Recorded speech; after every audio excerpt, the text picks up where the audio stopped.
कृष्णा कृष्णा कृष्ण कृष्ण कृष्णा कृष्ण हरे हरे, हरे हरे हरे राम हरे। राम राम हरे हरे। बहुत बहुत धन्यवाद प्रभु, आपने सार सेवा प्रस्तुत की। और अब हम इसकी आज की रीडिंग करेंगे। यस, पढ़िए अमित प्रभु। हरे कृष्ण। हाँ। हरे कृष्णा। सही भक्तों को दंडवत प्रणाम। भौतिक जीवन चबाए हुए पदार्थों को फिर से चबाने में ही व्यतीत हो जाता है। उदाहरण के लिए एक पिता को देखें। एक पिता जानता है कि उस पर उत्तरदायित्व है, इसलिए अपने परिवार के भरण पोषण के लिए वह कड़ी मेहनत करता है। इस युग में जीवन का ऊंचा स्तर बनाए रखना बहुत कठिन है, इसलिए मनुष्य को बहुत बड़ी मेहनत करनी पड़ती है और फिर वह अपने पुत्र को भी इसी तरह लगा देता है। भौतिक जीवन के अपने कटु अनुभवों के होते हुए भी मनुष्य अपने पुत्र को उसी मार्ग पर ले जाता है। यह प्रक्रिया लगातार चलती रहती है, इसलिए यह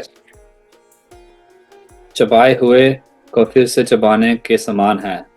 एक बार गन्ने का रस चूस लेने के बाद हम उसे बाहर सड़क पर फेंक देते हैं, और यदि कोई मनुष्य उसका स्वाद जानने के लिए फिर से उसे चूसता है तो वह चबाए हुए को फिर से चबाने जैसा है।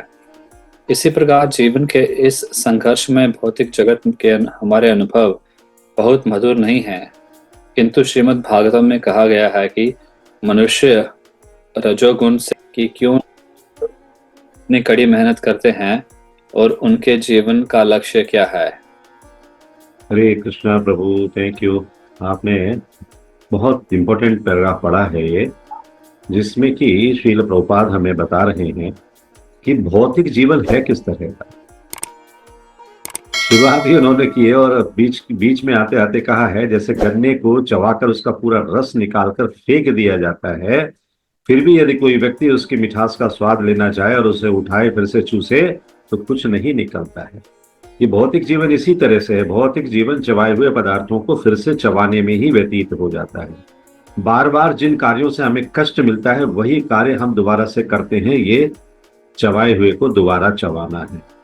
मतिर्न कृष्णे परतः स्वतो वा मिथो अभिपद्येत ग्रहवृता नाम अदांत गोभिर विशताम तमिस्त्रम पुनश्च पुनश्च चर्वित चर्वणा नाम। बार बार चबाए हुए को चबाना। प्रहलाद महाराज श्रीमद् भागवतम में इस श्लोक को जब बोल रहे हैं तो कितने छोटे हैं वो आयु में, लेकिन ऐसा ज्ञान दे रहे हैं। वो ज्ञान हर युग में, हर समय में, हर काल में, हर देश में, हर परिस्थिति में सार्थक है कि पुनः पुनः चबाए हुए को चबाना व्यर्थ होता है। सीधी सीधी बात है। पिसे हुए को पीसना व्यर्थ होता है, कुछ नहीं मिलेगा। इसी तरह से भौतिक जीवन में जो है वो यही स्थिति है। हम जिन अभिलाषाओं को लेकर, जिन आकांक्षाओं को लेकर, जिन मटीरियल डिजायर्स को लेकर दिन भर दौड़ते रहते हैं वो सिर्फ व्यर्थ हैं, व्यर्थ के अलावा और कुछ नहीं है। उदाहरण के लिए एक पिता को देखें। एक पिता जानता है कि उस पर उत्तरदायित्व है, इसलिए अपने परिवार के भरण पोषण के लिए वो कड़ी मेहनत करता है, दिन रात जुटा रहता है। किस लिए? परिवार के भरण पोषण के लिए। इस युग में जीवन का ऊंचा स्तर बनाए रखना बहुत कठिन है, इसलिए मनुष्य को बहुत कड़ी मेहनत करनी पड़ती है और फिर वो अपने पुत्र को भी इसी तरह लगा देता है। ये उसी व्यापारी का उदाहरण है जो खुद व्यापार करता था। बच्चे छोटे थे, जब बच्चे बड़े हो गए तो लगा दिए उसने व्यापार में और फिर उनकी देख रेख कर रहा है, सुबह शाम आ रहा है। बाद में जब वो उसने देह छोड़ दिया तो वो कुत्ता बन के देख रेख कर रहा है, फिर भी नहीं माना तो वो सांप बनकर उस संपत्ति की देखभाल कर रहा है जो संपत्ति उसने अपने जीवन में क्रिएट की थी। तो अपने आप को लगाना, फिर अपने पुत्रों को लगाना, फिर उनके भी पुत्रों को लगाना, ये क्या है? ये भौतिक जीवन के प्रति अत्यधिक आकर्षण है, अत्यधिक आसक्ति है। तो हमें इस प्रक्रिया से बाहर निकलना है, क्योंकि ये प्रक्रिया तो लगातार चलती रहती है। भौतिक जीवन समाप्त नहीं होता है। वो इस तरीके से है कि हमारे पीछे एक बार पड़ गया ना तो छूटता नहीं। जैसे आजकल कहते हैं कि डायबिटीज की दवा आपने शुरू कर दी या हार्ट की दवा शुरू कर दी तो वो सारे जीवन खानी है आपको। डॉक्टर्स ऐसा कहते हैं, हालांकि वो बात सही नहीं है, लेकिन डॉक्टर्स ऐसा कहते हैं ताकि उनका व्यवसाय अच्छी तरह से, या फार्मेसी कंपनियों का व्यवसाय अच्छी तरह से चलता रहे। तो ये प्रक्रिया यहाँ पर ऐसी है जो झूठ नहीं है, ये तो सच्ची है। ये चलती ही रहती है, ये छूटती नहीं है भौतिक जगत की। एक बार गन्ने का रस चूस लेने के बाद हम उसे बाहर सड़क पर फेंक देते हैं, और यदि कोई मनुष्य उसका स्वाद जानने के लिए फिर से उसे चूसता है तो वो चबाए हुए को ही फिर से चबाने जैसा है। पुनश्च पुनश्च चर्वित चरवड़ाना। इसी प्रकार जीवन के संघर्षपूर्ण इस भौतिक जगत के हमारे अनुभव बहुत मधुर नहीं है, किंतु श्रीमद् भागवतम में कहा गया है कि मनुष्य रजोगुण से ही उत्पन्न हुआ है। भौतिक जगत में 3 प्रकार के गुण हैं, सतोगुण, रजोगुण और तमोगुण। क्योंकि मनुष्य रजोगुण में स्थित होते हैं, इसलिए कठोर परिश्रम करना चाहते हैं, अधिक से अधिक पैसा कमाएं, अधिक से अधिक विलासिता की चीजें इकट्ठी करें, अधिक से अधिक अपने जीवन में कंफर्ट लेकर आए, चाहे कितना भी पैसा क्यों ना खर्च करना पड़े, उसके लिए मैं कमा लूंगा और उस कमाने के लिए दिन रात दौड़ता रहूंगा। कंफर्ट आना चाहिए। इसी प्रकार के परिश्रम को सुख माना जाता है, लेकिन ये सुख नहीं है। हाँ, सुख क्या है? सुख वो है जो कि हमें भगवान की भक्ति या आध्यात्मिक क्रियाओं को करने में मिलता है। प्रायेण अल्पायुषः सभ्य कलावस्मिन युगे जनः मंदः सुमंद मतयो मंद भाग्य ही उपद्रुता। तो श्रीमद् भागवतम के पहले कैंटो के पहले अध्याय के 10वें श्लोक में जब ये कहा गया है कि ये जो कलयुग है ना, ये कलयुग में यही सब चीजें हैं। हमारी बुद्धि जो है मंद है, मंदा सुमंद मते, और मंद भाग्य ही उपद्रुता। मतलब हमारी बुद्धि कम है, और बुद्धि कम होने के कारण हम अपनी आयु भी कम करते जा रहे हैं। ये जो भौतिक जगत के कार्य कर रहे हैं, इससे आयु कम हो रही है ना, बढ़ नहीं रही है, आयु कम हो रही है। झगड़ालू हो रहे हैं, हम आलसी हो रहे हैं, पथभ्रष्ट हो रहे हैं, अभागे हो रहे हैं, और सदैव विचलित रहने वाले हो रहे हैं। आज के समय में अभी देखो, इस समय का नई एज का कोई बच्चा हो, कोई यूथ हो, वो कितना क्रोध करता है। आप मोबाइल एक बार ले लो जरा उसके हाथ से, इतना क्रोध करेगा, इतना क्रोध करेगा कि बस कुछ मत पूछो, जैसे सारी दुनिया ही पलट जाएगी। पहले के समय में ऐसा कुछ नहीं था, क्योंकि मोबाइल भी नहीं था, और वैसे भी लोग सहिष्णु थे।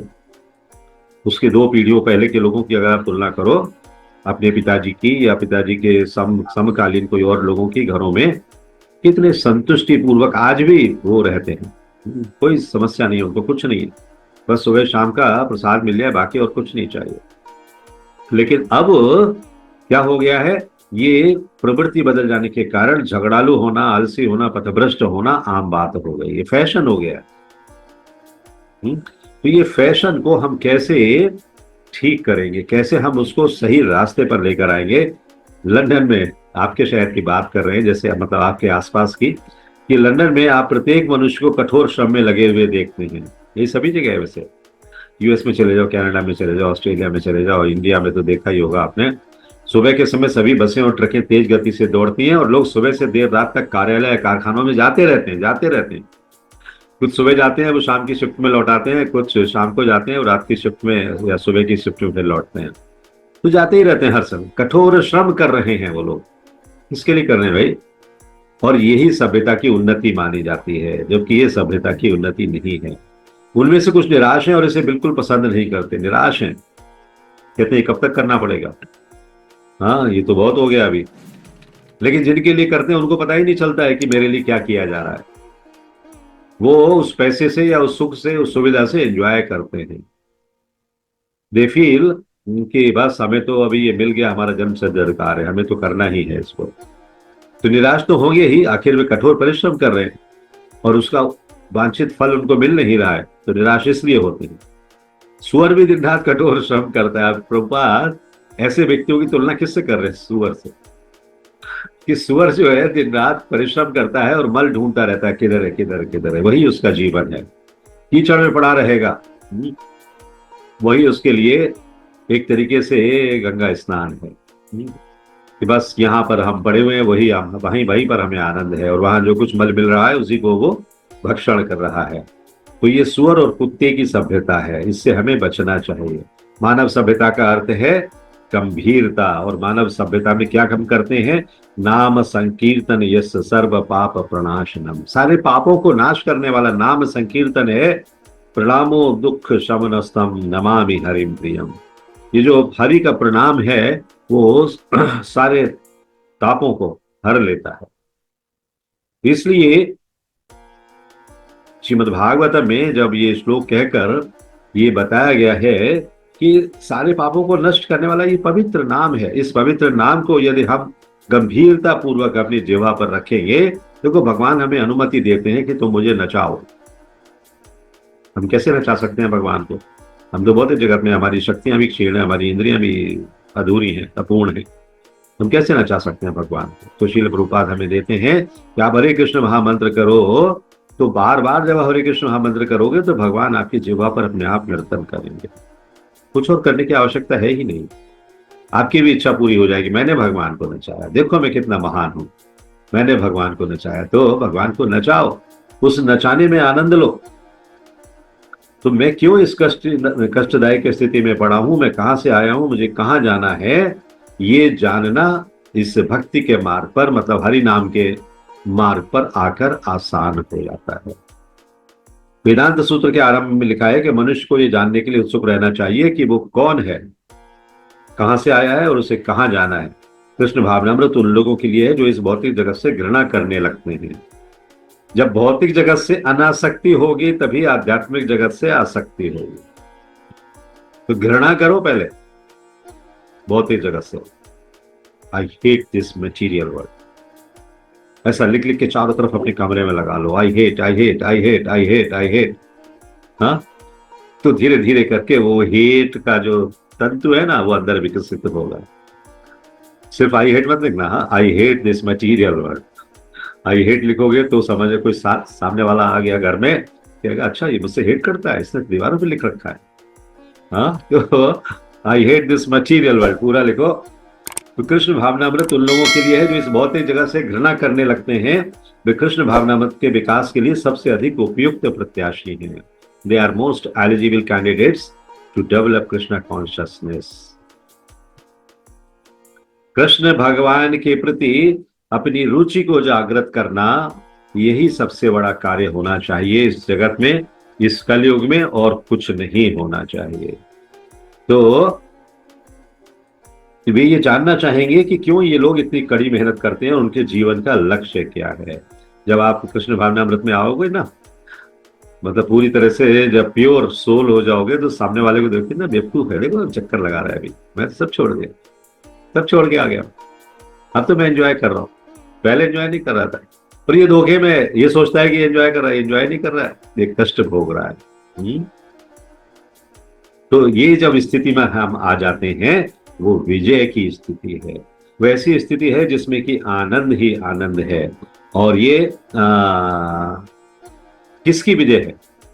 आपकी विजय तो है ही है, लेकिन ये विजय दिलाने वाला कौन है? ये विजय आपको किसने दिलाई है?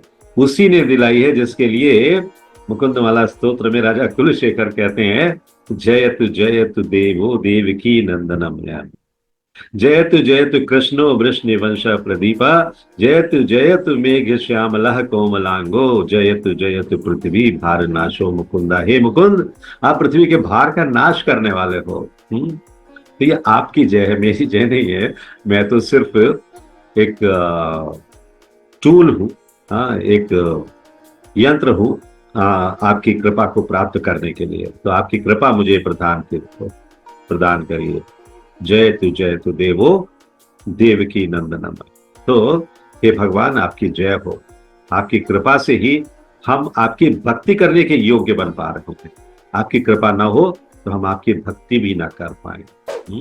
तो ये व्यक्ति का उद्देश्य होना चाहिए, मानव सभ्यता का ये कार्य होना चाहिए कि वो भगवान की सेवा में, भगवान की भक्ति में सभी जीवों को लगाए। हरे कृष्णा कृष्ण कृष्ण हरे हरे, हरे राम राम राम हरे।